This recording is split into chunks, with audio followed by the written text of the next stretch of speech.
Τώρα κατάλαβα τι ακούγουμε.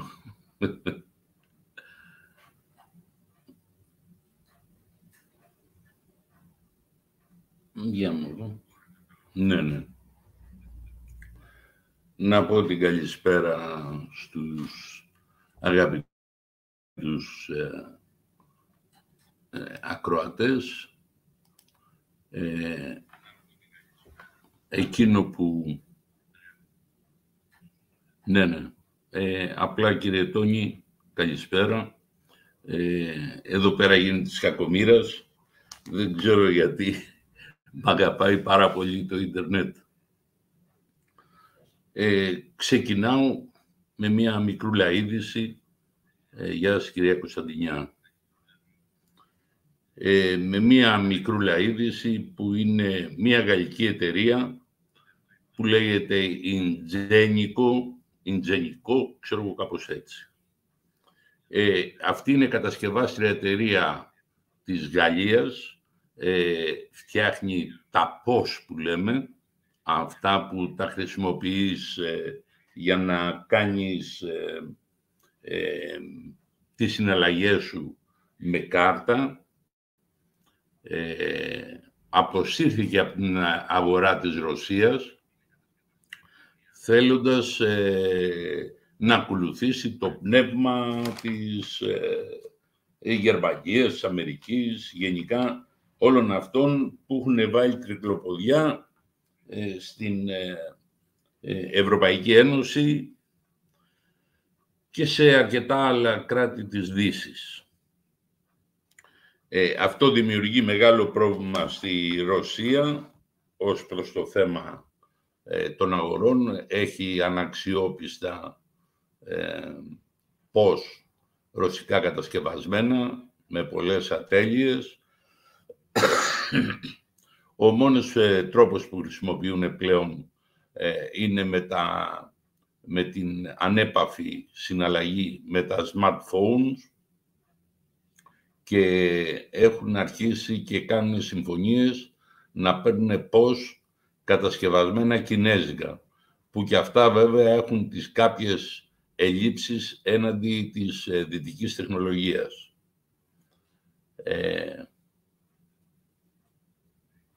Χρησιμοποιούν σας είπα, την ανέπαφη, δεν έχουν δηλαδή βασικά προβλήματα τα μικρά σούπερ μάρκετ, να το πω έτσι, και το λιανεμπόριο στη Ρωσία, γιατί πάλι ερνάει και αναδεικνύεται ο τρόπος συναλλαγής με χαρτονομίσματα, ρούβλια που λέμε.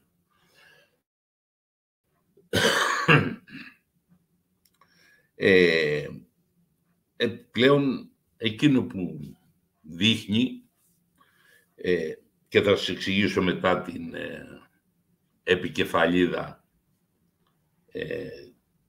τι εννοώ με τη λεζάντα της εκπομπής αυτής, γιατί έχει μεγάλο ενδιαφέρον και αυτό.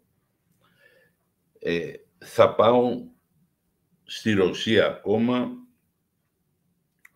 που τώρα πριν από 3-4 μέρες, Δευτέρα φερειπίν, άρχισε πλέον να ακούγεται οι συμφωνίες που κάνει για μεταφορά ενέργειας στην Κεντρική Ασία με Καζακστάν και Ουσμπεκιστάν. Αυτές οι δύο χώρες, για να καταλάβετε, μέχρι το περασμένο μήνα ήταν ενάντια σε κάθε μεταφορά ενέργειας στο έδαφος τους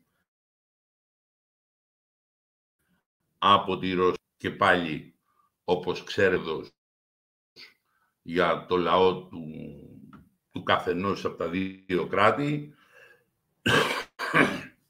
και έτσι υποχώρησαν από τις τελείως αρνητικές σκέψεις για να υπάρχει δοσοληψία μεταφοράς ή αγοράς από τη Ρωσία φυσικού αερίου και πετρελαίου, και προσανατολίζεται από αυτές τις δύο χώρες, να τις έχει ως hub, που λέμε, ως κόμβους ενεργείας, για να μπορέσει να κινηθεί προς την Κεντρική Ασία. Γιατί σας είπα για την ανατολική μεριά της Ασίας, που μιλάμε δηλαδή για, μη σας πω για Ιράν, γιατί το Ιράν είναι στην Κεντρική Ασία, από Ινδία και Κίνα και από εκεί απέναντι στην Νότια Αφρική. Οι μεταφορές γίνονται ναι μεν θαλάσσια με τάνκερ. Η μεταφορά είναι περίπου 8-9 ημέρες μέχρι 15 το πολύ, ενώ η μεταφορά για να την κάνουν από τον Ατλαντικό, Αμερική, Σουηδίες, Νορβηγίες, Φιλανδίες, για να πάρουν οι Κινέζοι θέλουν πάρα πολύ περισσότερες μέρες. Σας λέω δηλαδή για να μην σκεφτείτε γιατί παίρνουν από Ρωσία. Και σαν ένωση, οικονομική ένωση κρατών, τους λεγόμενους BRICS, στον οποίο έχει προσχωρήσει και τα Ηνωμένα Αραβικά Εμιράτα, και εννοείται το Ιράν. Το Ιράν που λένε οι Αμερικάνοι ότι πόσο κακό είναι στους πολίτες τους. Όλα αυτά είναι τα παραμύθια της χαλιμάς. Προσπαθούν να δημιουργήσουν τάση στο λαό για να ανατρέψουν την παρούσα κυβέρνηση. Μόνο αυτό θέλουν. Οι Δυτικοί, και ποιοι οι Δυτικοί, οι Αμερικάνοι δηλαδή. Οι Αμερικάνοι προσπαθούν όπου υπάρχει ενέργεια να καταστρέψουν το κράτος και να έχουν στα χέρια τους την ενέργεια του κράτους, τον ορυκτό του πλούτο. Και αν δεν το καταλαβαίνετε, κοιτάξτε. Δηλαδή, άμα κοιτάξετε χώρες, φαίνεται τι κάνουν οι Αμερικάνοι. Οι Αμερικάνοι είναι ψυχροί εκτελεστές κρατών. Το μόνο που χρησιμοποιούν είναι μόνο την προπαγάνδα. Βάζουν όλα τα συστημικά μέσα της Δύσεως, ακούσει CNN, Fox, RT1, BBC. Λέω δηλαδή τα πάντα. Στη Δύση δουλεύουν για τους Αμερικάνους. Έχουν γίνει, η προπαγάνδα αυτή έχει βρωμίσει τόσο πολύ που την βλέπουν ακόμα και Αμερικάνοι. Γιατί αυτά που σας διαβάζω εδώ πέρα, όχι διαβάζω, κοιτάω δηλαδή, έχω γράψει ονομασίες και χώρες για να μπορώ να θυμάμαι το παιχνίδι των Αμερικάνων. Είναι ως ώρας όλα αυτά από αμερικάνικα site, από κανένα ρώσικο ή κινέζικο site. Σκεφτείτε πώς κάνανε το Αφγανιστάν, γιατί και οι Ρώσοι προσπαθήσανε να έχουν στο χέρι το Αφγανιστάν ως προς το θέμα, ως buffer που λέμε, ως προανάχωμα. Γιατί και οι Ρώσοι φοβόνται την Κίνα. Η Κίνα και η Ινδία είναι οι δύο ανταγωνιστικές βιομηχανικές χώρες με ηγετική φυσιογνωμία ως προς το leadership όλης της γης. Αυτό δηλαδή που χάνουν οι Αμερικάνοι. Οι Αμερικάνοι προσπαθούν από μια μεριά με παράξενο τρόπο να αφοπλίσουν την Ευρώπη. Δεν το έχετε παρατηρήσει? Δίνει 5 φερρυπίν που λέει ο λόγος. 40 τάγκς δίνει η Ευρώπη. Δηλαδή όλα μαζί κάνουν 2 ταξιαρχίες τεθωρακισμένων που δεν μπορεί να έχει έκβαση στον αγώνα για ένα και μόνο λόγο. Είναι 1000 χιλιόμετρα το μέτωπο.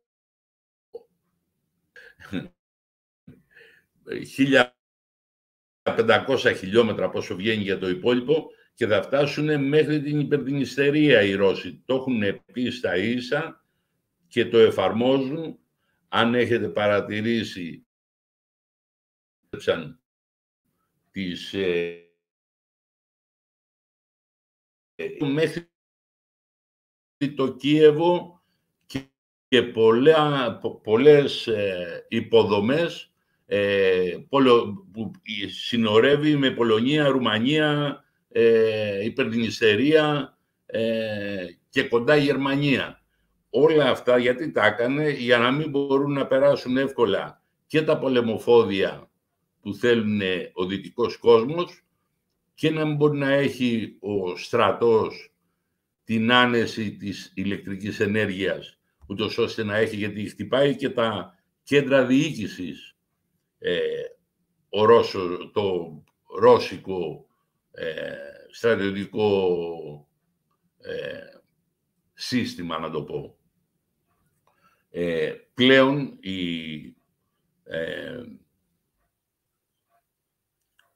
ξέρω τι ζητάει, μα τα ζητάει εδώ και ένα μήνα, δεν τα ζήτησε τώρα για πυράβλους που λέτε. Ζήταγε πυράβλους να είναι μακρού βεληνικούς, να χτυπήσουν και τη Μόσχα. Και επειδή φοβόνται ότι θα κάνουν κάποια ματσαράγκα οι Αμερικάνοι, γι' αυτό και πιάσαν και οχυρώσανε όλα τα κρατικά κτίρια της Μόσχας. Γι' αυτό το λόγο το κάνανε. Μην κάνουν καμιά πουστιά οι Αμερικάνοι και βάλουν κρυφά τέτοιους πυράβλους. Μακρού βεληνικούς, μεγάλου βεληνικούς. Και καταστρέφοντας και τα κέντρα διοικήσεως, δημιουργεί τρομερά προβλήματα στον Ουκρανικό στρατό. Κατ' επέκταση δηλαδή στους αξιωματικούς που διοικούν τον Ουκρανικό στρατό. Έτσι κι αλλιώς στην ουσία το έχουν παραδεχτεί και αμερικάνικα site ότι στο Κίεβο, στο μέγαρο που υποτίθεται ότι είναι ο Ζελένσκι, είναι αξιωματικοί του Αγγλικού και του Αμερικάνικου στρατού και Γερμανοί που διοικούν τον Ουκρανικό στρατό, γιατί σίγουρα είναι υπερήφανοι και οι Ευρωπαίοι και οι Αμερικάνοι και πολεμούν μέχρι τελευταία σταγόνας, όπως λέει ο κύριος Μάζης, του Ουκρανού στρατιώτη. Η καταστροφή βέβαια που έχουν πάθει με την, πώς το λένε, με τους ΙΟΤΑΧ στρατούς, να το πω έτσι, τους μισθοφόρους της Δύσεως, έχουν απώλεια αυτά τα τμήματα των μισθοφόρων που φτάνει τα 80%. Μιλάμε για μεγάλες απώλειες των μισθοφόρων. Κάπως έτσι είναι, κύριε Τόνι. Κάπως έτσι είναι. Το ναζιστικό στυλ και προπαντός της Αμερικής φαίνεται. Καθαρά. Και πώς φαίνεται αυτό? Για να σας πω το πιο απλό παράδειγμα. Μέχρι το τέλος του 2021, το Υπουργείο Εξωτερικών έβγαζε ανακοινώσεις. Γεια σας, καλησπέρα κύριε Ρεύη. Έβγαζε ανακοινώσεις και έλεγε σε όλο τον επιχειρηματικό αμερικάνικο τομέα ότι το μόνο που θα αποφεύγεται να κάνετε επενδύσεις στο πιο διεφθαρμένο κράτος της Ευρώπης που είναι η Ουκρανία, μέχρι τέλος του 2021. Και τώρα τι λένε? Κάντε επενδύσεις γιατί θα έχετε μεγάλα κέρδη που θα ανασυγκροτήσετε την Ουκρανία. Καταλαβαίνετε γιατί στροφή μιλάω των Αμερικάνων? Είναι τρομερά μεγάλη η στροφή αυτή. Η νύχτα με τη μέρα λέγεται. 180 μοίρες στροφή. Και φτάνουμε τώρα σε αυτό που μου κάνει εντύπωση μένα, κύριοι και κυρίες. Σκεφτείτε Πού γίνονται οι επενδύσεις για τον ορυκτό πλούτο ενέργειας? Θα δείτε τι είμαστε. Θα δείτε τι είμαστε, κύριε Τόνι. Δεν είμαστε αγγέλων.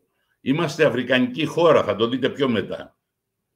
Αυτό θα το δείτε πιο μετά από την πρώτη παράγραφο που κουβέντιασα για τα πώς. Και θα δείτε ότι είμαστε αφρικανική χώρα. Δεν έχουμε καμία σχέση με οικονομία. Θυμηθείτε το αυτό που σας λέω. Δεν σας κάνει εντύπωση ότι βρίσκουν στην Γουιάννα, δίπλα και στο Σουρινάμ, Νότια Αμερική δηλαδή, βρίσκουν πετρέλαια και αέρια, βέβαια με επενδύσεις. Το ίδιο κάνουν και στον Καναδά. Το ίδιο κάνουν και στη θάλασσα Μπάρεντς. Το ίδιο κάνουν και στο βόρειο παγωμένο ωκεανό, όπου είναι η Αλάσκα. Ας συνογιόμαστε. Και φτάνουμε τώρα βόρεια της Αγγλίας, Φιλανδία, Νορβηγία, Δανία, Σουηδία. Εκεί επιτρέπονται οι γεωτρήσεις. Στην Νορβηγία, για να καταλάβετε, επειδή έχουν βρει κάποια τεράστια καινούργια κοιτάσματα αερίου, κάνανε παράθυρο ευκαιρίας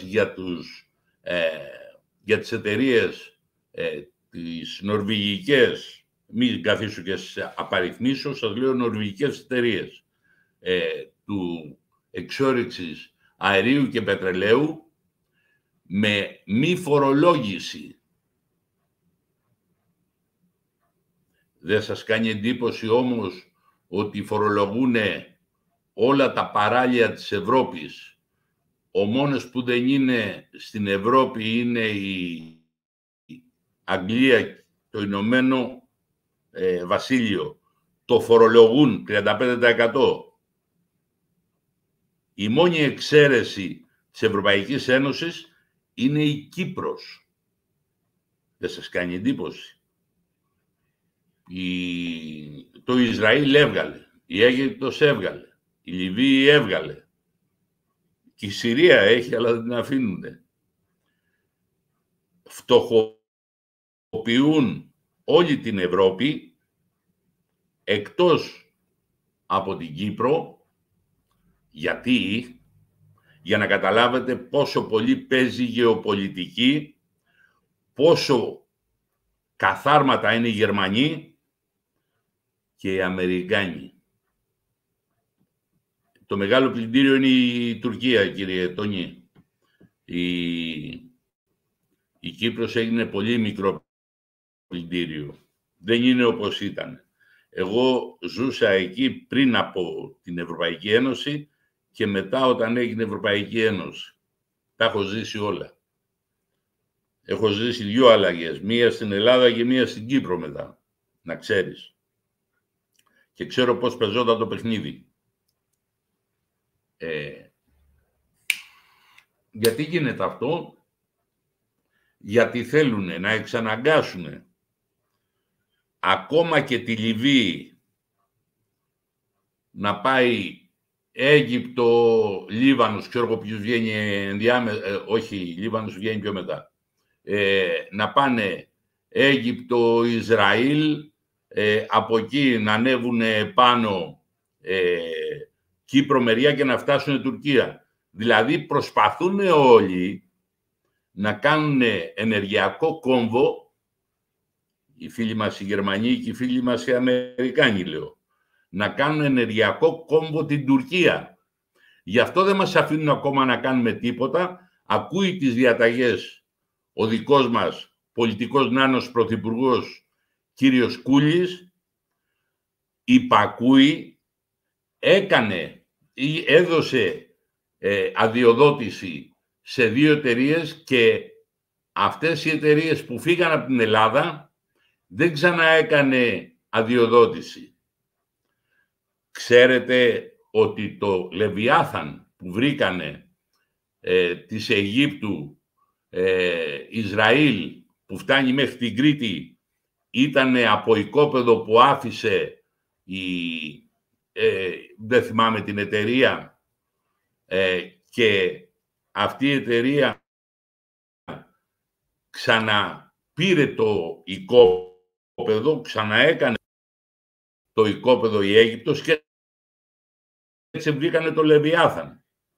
Και σε εμάς, όσες αδειοδοτήσεις τελειώσανε, δεν τις ξαναπροκυρήσει ο Κούλης, λες και μιλάει για το δικό του οικόπεδο. Για να καταλάβετε πόσο άσχημα παιχνίδια παίζουν για την Ελλάδα να παραμείνει φτωχοποιημένη. Γιατί αφού το λέει ξεκάθαρα, αυτός ο αν θέλει πολιτικός πρωθυπουργός αναφέρει ότι δεν θέλουμε πετρέλαια, μόνο αέριο. Δηλαδή, αν βρει μια εταιρεία πετρέλαιο, δεν θα την αφήσουν να το βγάλει. Ποια εταιρεία θα κάνει κάτι τέτοιο? Θα δείτε τι έχουμε, κύριε Φρύ. Θα δείτε τι έχουμε.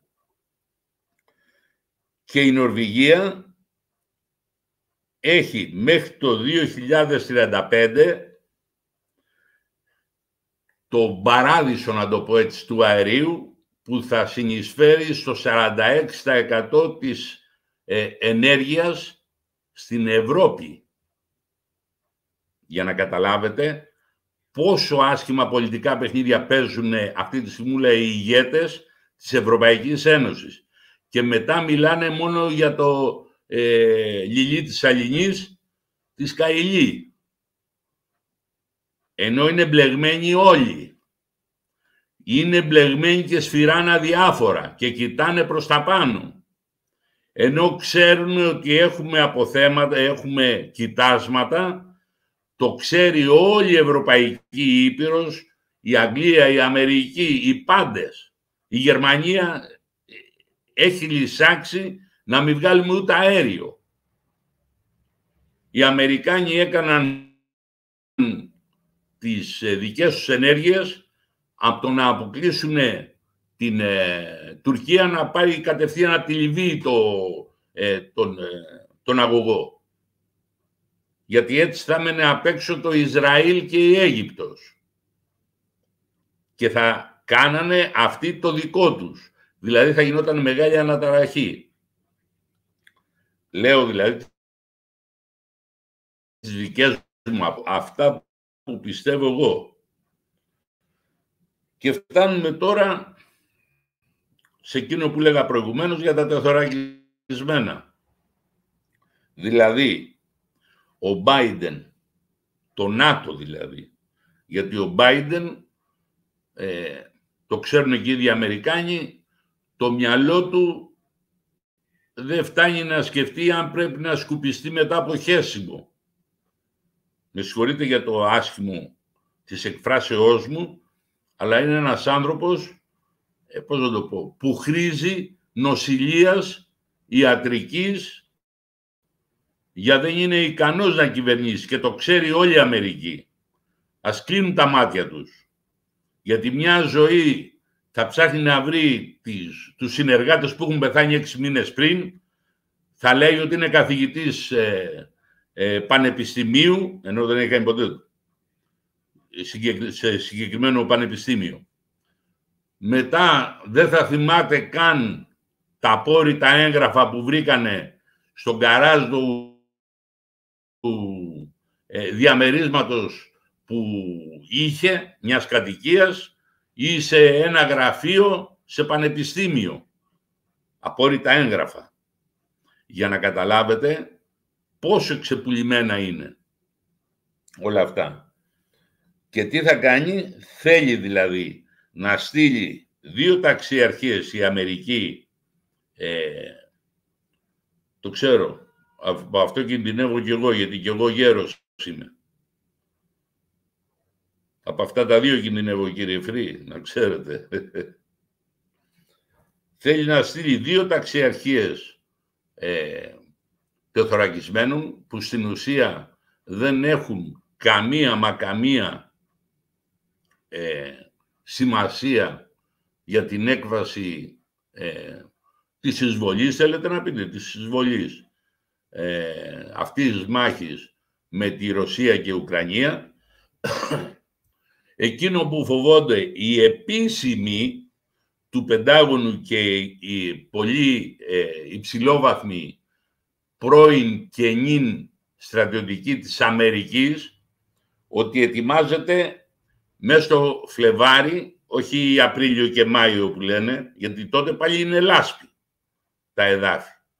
Ετοιμάζεται μέσα στο Φλεβάρι η Ρωσία να κάνει την επίδεσή της, χειμερινή επίδεση, πάντα και στους δύο πολέμους που έχουν γίνει στους τελευταίους, χειμώνα κατετρόπωσε τους αντιπάλους, όχι καλοκαίρι.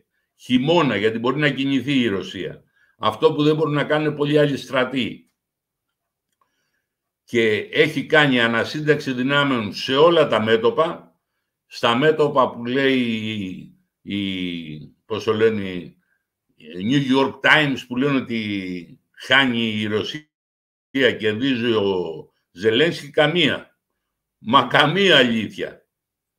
Χάνει συνεχώς εδάφη η Ουκρανία και ετοιμάζονται έχοντας κάνει ανασύνταξη των στρατευμάτων και έχουν φέρει πλέον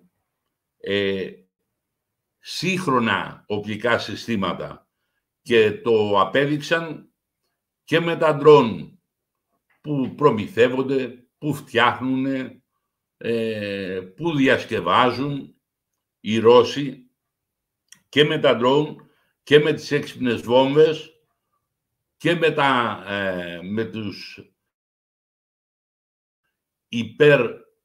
υπερ-ηχητικούς πυράβλους, πλήττοντας δομές και σκοτώνοντας. Οι παράπλευρες απώλειες των Αμερικάνων ήταν εκατοντάδες χιλιάδες και να καταλάβετε ποιος θέλει να καταστρέψει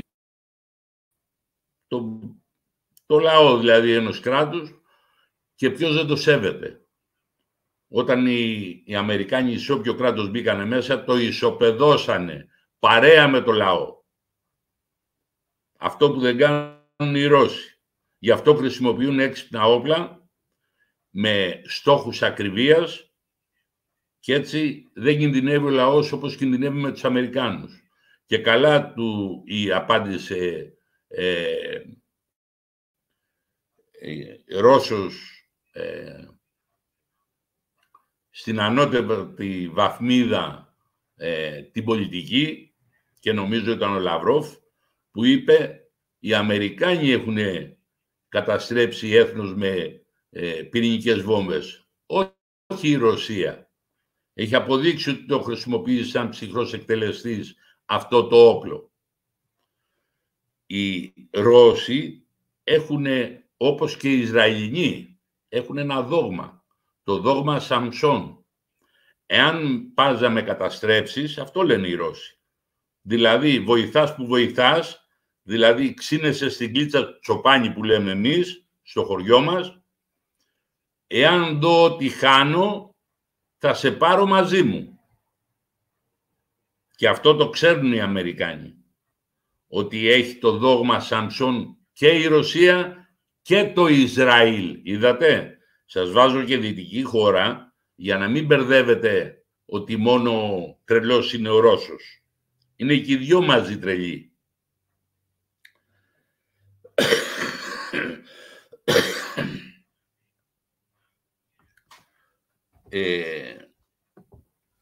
Και φτάνουμε πλέον ότι όσο και αν προσπαθούν οι Αμερικάνοι και η Ευρωπαϊκή Ένωση, οι Βρυξέλλες, να στέλνουν τόσα δισεκατομμύρια, κάνοντας ο Πολ Ραντ στη Γερουσία ομιλία, είπε, και το καταψηφίσανε όλοι, όλοι για να μην φανεί, να βάλουν Αμερικάνους επιθεωρητές. Πού πάνε τα λεφτά? Στέλνουνε τα λεφτά. Πού πάνε τα λεφτά? όλες οι εταιρείες, οι αμερικάνικες κατασκευαστές όπλων έχουν πλουτίσει δίνοντας τα όπλα που έχουν, τα αποθεματικά, για μην νομίζετε ότι τα 40 τάγκς που δίνει θα τα κατασκευάσει σε ένα μήνα πάλι η Αμερική. Και έτσι τα αποθέματα των εμπόρων όπλων τα δίνουν στην Ουκρανία και πλουτίζουν πρώτον οι έμποροι όπλων. Δεύτερον, πλουτίζουν τα χρηματιστήρια της Αμερικής πώς? Ότι θα ανακατασκευάσουν τις καταστροφές των υποδομών της Ουκρανίας, της Δυτικής Ουκρανίας, να συνογιόμαστε, όχι και της Ανατολικής, δηλαδή σταθμούς παραγωγής ηλεκτρικού ρεύματος, γέφυρες, κυβερνητικά κτίρια, στρατιωτικά οικίματα μέχρι οχυρά, ξέρω, δεν έχει αφήσει τίποτα η Ρωσία. Τους τα έχει κάνει καινούρια και κάθονται και κάνουν την προσευχή τους στο πότε θα κάνει το ντου η Ρωσία με τις δυνάμεις που έχει συγκεντρώσει πλέον στην Ανατολική Ουκρανία. Βέβαια και οι κυρώσεις είναι και στη Λευκορωσία, αν ξέρετε. Κάνουν κοινά γυμνάσια αυτή τη στιγμούλα στην βόρεια μεριά της Ουκρανίας, κοντά στα σύνορα με την Ουκρανία, στη μεριά της Λευκορωσίας. Φοβόνται για το Κίεβο, τρέμουν, αν και με τους βορβαδισμούς που έκανε προχθές η Ρωσία, κατέστρεψε πολλά στρατιωτικά κέντρα διοικήσεως, ηλεκτροπαραγωγικούς σταθμούς και αυτή τη στιγμή έχει μεγάλο πρόβλημα ηλεκτρικής ενέργειας το Κίεβο. Δηλαδή πλουτίζουν οι Αμερικάνοι με την καταστροφή κρατών. Πλουτίσαν οι Αμερικάνοι έχοντας στο χέρι την ενέργεια του Ιράκ και οι εταιρείες που μπήκανε μέσα για την ανοικοδόμηση του Ιράκ. Για να καταλάβετε πόσο είναι άσχημα όλα αυτά. Κοιτάνε δηλαδή ότι θα κάνουν ανοικοδόμηση για να οικονομήσουν κάποιοι καρχαρίες. Και από ό,τι καταλαβαίνετε δεν θα είμαι ούτε εγώ ούτε εσείς. Είναι το περιβάλλον του Πενταγώνου και του Υπουργείου Οικονομικών και του Λευκού Οίκου. Αυτοί θα οικονομήσουν. Εμείς θα είμαστε όπως μας βλέπετε. Θα είμαστε οι Αφρικάνοι των Ηνωμένων Πολιτειών. Μακάρι να ανοίξει τώρα το έγγραφο, γιατί δεν τα θυμάμαι απ' έξω.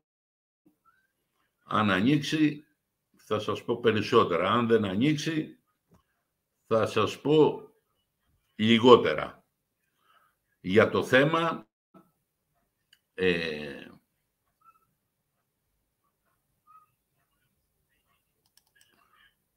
το θέμα είναι για τον τρόπο λειτουργίας των ψηφιακών νομισμάτων και των κρυπτονομισμάτων.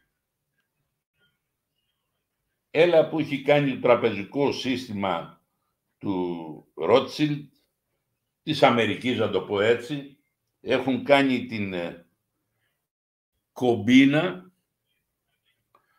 ενώ στην ουσία τα κρυπτονομίσματα έχουν καταρρεύσει.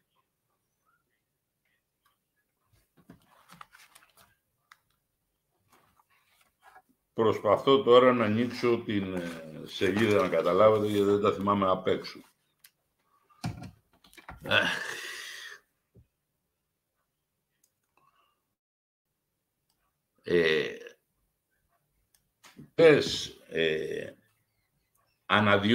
πρώτο κύριο από το 20 που έγιναν τα lockdown, τι έγινε, ανέβηκε γύρω στο 70% σε όλο το δυτικό κόσμο, χωρίς χαρτονομίσματα, αλλά ψηφιακά με κάρτες. Επιπλέον υπάρχει και το smartphone, που κάνανε και τις άειλες συναλλαγές.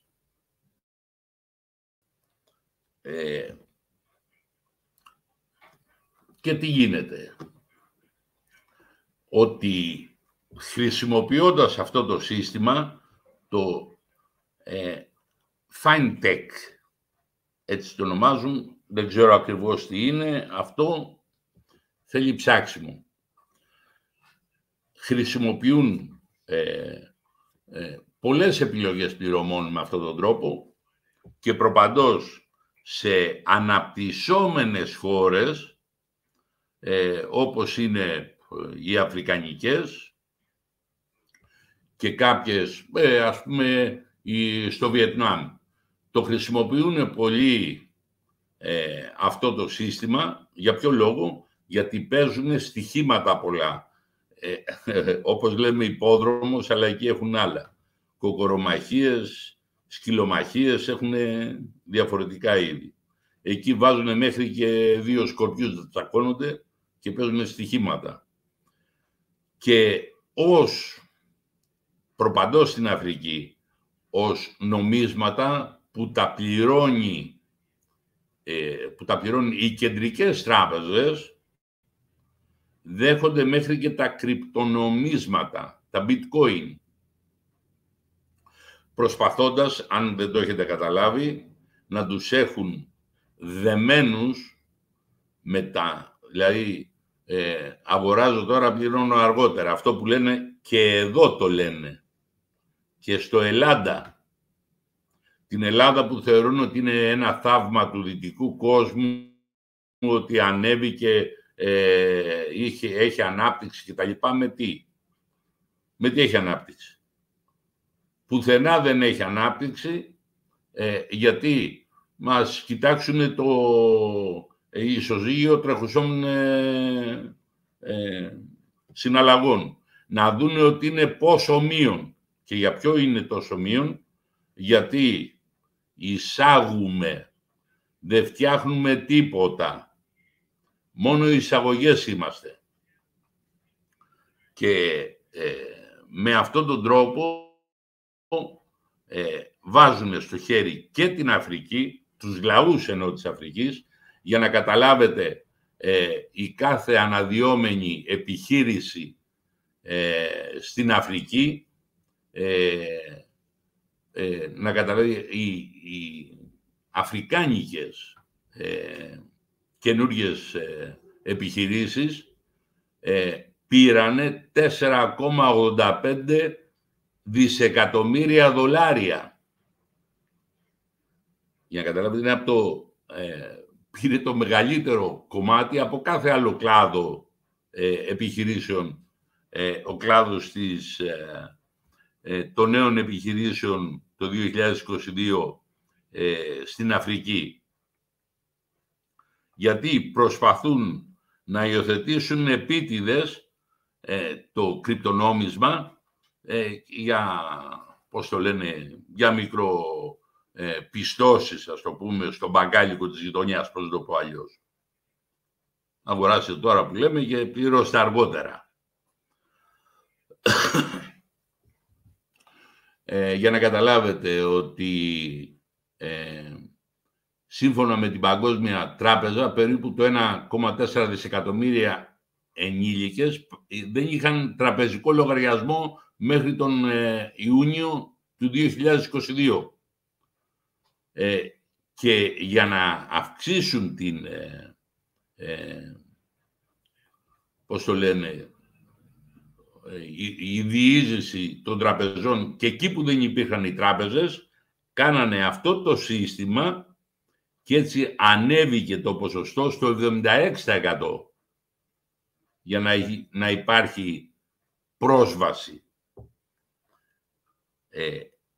Πού βρίσκεται η Ελλάδα? Εκεί ακριβώς δεν βρίσκεται, κύριοι και κυρίες, που λέει στους νέους πάρτε δάνεια για σπίτι.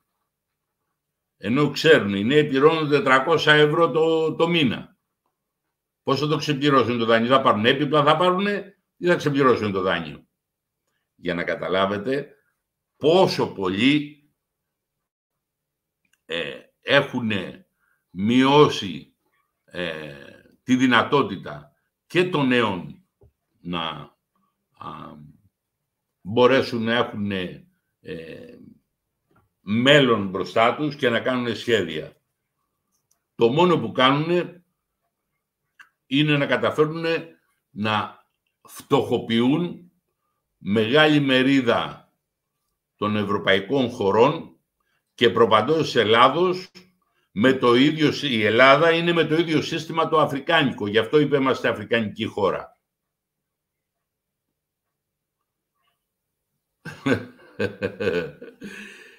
Κύριε Τόνι, σας είπα, εγώ το είπα 400, το είπα χοντρικά, γιατί σκεφτείτε πόσοι δουλεύουν 10 ώρα και πληρώνονται 2 ώρα και 3 ώρα. Για να καταλάβετε γιατί μιλάω εγώ. Εγώ ξέρω γιατί μιλάω. Αυτά που δεν λέει κάθε συστημικό μέσον. Δεν λέει τέτοια πράγματα. Το προσέχουν πάρα πολύ να μην ακουστεί αυτό που λέω.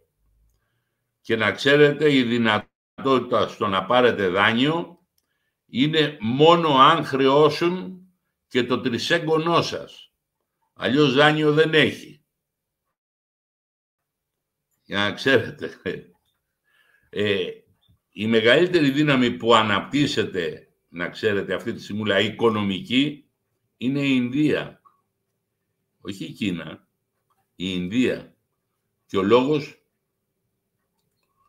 δεν το ξέρω. Ναι, αλλά δεν έχετε ανοιχτές πόρτες και έτσι η ανάπτυξη χτυπάει την πόρτα, βλέπει ότι έχει κλειστεί και φεύγει. Γι' αυτό δεν την βρίσκεται την ανάπτυξη. Εκείνο που όλοι φοβόνται είναι και την έχουν σαν πολύφερνη νύφη.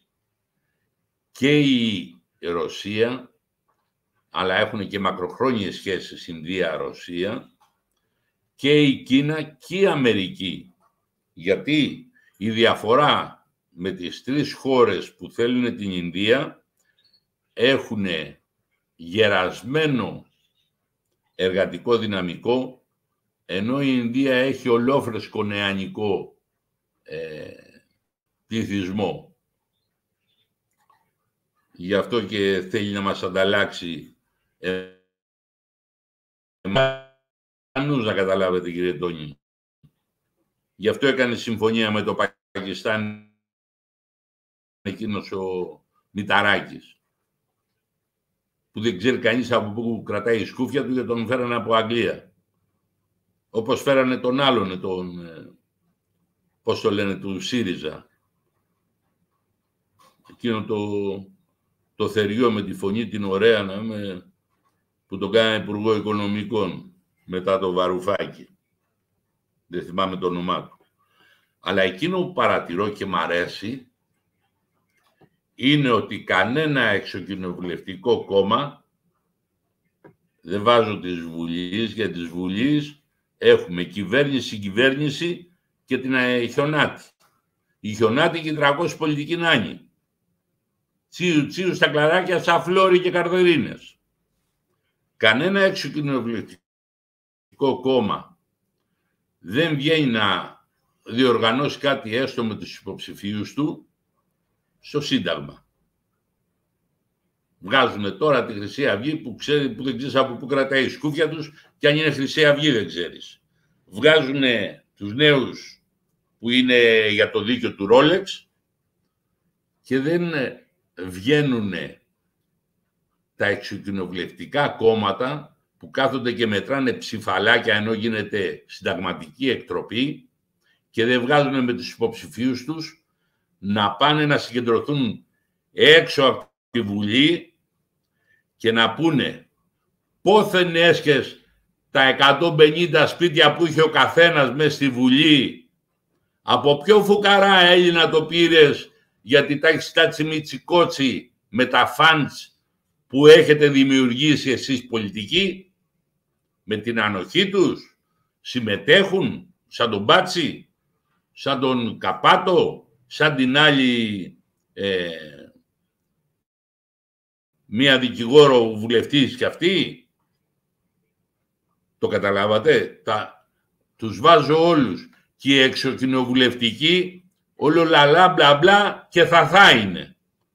Όταν πρέπει να ενεργήσουν ως ταγοί, ενεργούνε σαν κοπρόσκυλα. Και οι εξοκοινοβουλευτικοί κάνουν το ίδιο. Γι' αυτό οι εξοκοινοβουλευτικοί δεν πρέπει να κουνάνε το δάχτυλο και να λένε καθώς στον καναπέ, αφού οι πρώτοι που κάθονται στον καναπέ είναι αυτοί. Αυτοί αντί να ξεσηκωθούν για να ξεσηκωθεί ο κόσμος, κάθονται στον καναπέ σαν βουτυρομπεμπέδες και μετράνε ψηφαλάκια παρά την καταπάτηση της συντάγματος με αυτά που θέλει να κάνει ο Κούλης, παρά τις υποκλοπές που τα βγάλανε στη φόρα πώς το λένε, η ΑΔΑΕ. Τα βγάλανε κανονικά. Τα στοιχεία που βρήκανε από τους παρόχους. Όχι σε μένα, όχι στο λαό, μεταξύ τους. Στην κυβέρνηση και στην κυβέρνηση. Κάνανε ότι τσακωνόντουσαν και έληξε το θέμα, γιατί βγήκαμε με 156 βουλευτές που ψήφισαν εμπιστοσύνη στην κυβέρνηση. Εκείνος ο Κωστάκης, ο Καραμαλής και εκείνος ο Σαμαράς δεν ντρέπονται για τα παντελόνια που φοράνε? Έχετε κανένα ποίημα, κύριε Φρύ? Δεν ντρέπονται. Δεν ντρέπονται αυτοί που ένας μήνας ακόμα δεν έχει στεγνώσει το λαρίκι του Κωστάκη του Καραμαλή, που έλεγε ότι το μπόι σου είναι κοντό, δεν φτάνει στον ψιλορίτη, δεν είσαι αετός. Ο Σαμαράς τα ξέχασε τι έλεγε μέχρι πρότινος. Και οι δύο μιλάνε για το Σύνταγμα που καταπατήθηκε, αλλά ψηφίσανε εμπιστοσύνη στην κυβέρνηση. Άρα δούλεμα που ρίχνει όλη η Βουλή. Όλη η Βουλή καταπατάει με γλύκα το Σύνταγμα. Και οι εξοκοινοβουλευτικοί κάθονται στον καναπέ και κουνάνε σε εμάς το δάχτυλο γιατί δεν σηκωνόμαστε. Τέτοιους είχαμε. Τι άλλο θέλουμε? Όλο το θέμα, κύριοι, είναι ότι ο λαός δεν έχει ταγούς, δεν έχει ηγέτες, δεν έχει ανθρώπους που πρέπει να ξεσηκωθούν. Κάθονται στους καναπέδες και λένε σε εμάς να σηκωθούμε. Γιατί αν ήταν άντρες θα είχαν πάει στη Βουλή με τους υποψηφίους τους. Και δεν το κάνουν. Και κάθονται και μετράνε ψηφαλάκια αν ένα κόμμα το πετάξουν από την εκλογική διαδικασία. Τόσο καθήκια είναι και εξοκοινοβουλευτικοί. Και όποιος θέλει πολιτικός αρχηγός από αυτούς, ας αντιπαρατεθεί μαζί μου, να του κάνω εγώ τις ερωτήσεις. Αλλά είναι λιγάκι δύσκολο. Γενικά, αυτά ήθελα να πω. Δεν νομίζω. Ναι, ένας όλοι θα μας σώσουμε. Όλοι θα μας σώσουμε. Όλοι σωτήρες. Σωτήρες. Και να βλέπεις τον άλλον, μας ρίξανε χημικά και να τρέχει να μην με το τηλέφωνο.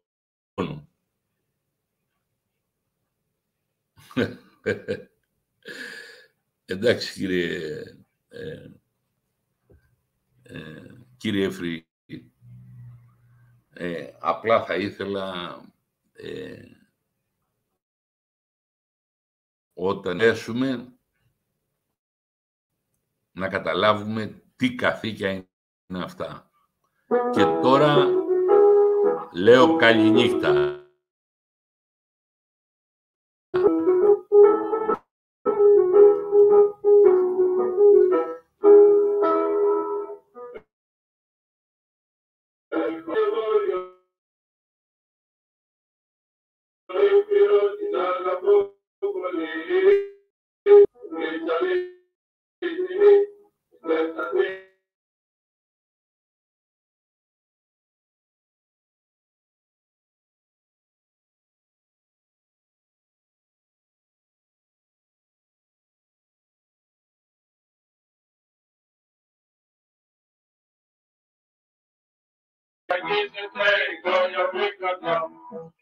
Και τώρα που μπορώ, όπλο να κρατώ, κι ανήκω εις τον ένδοξο ελληνικό στρατό, κι ανήκω εις τον ένδοξο ελληνικό στρατό. Θα τρέψω μια αναγκή, χωρίς διάταξη, για να αγκαλιάσω τον γιγάντη, το όνομα αδερφή.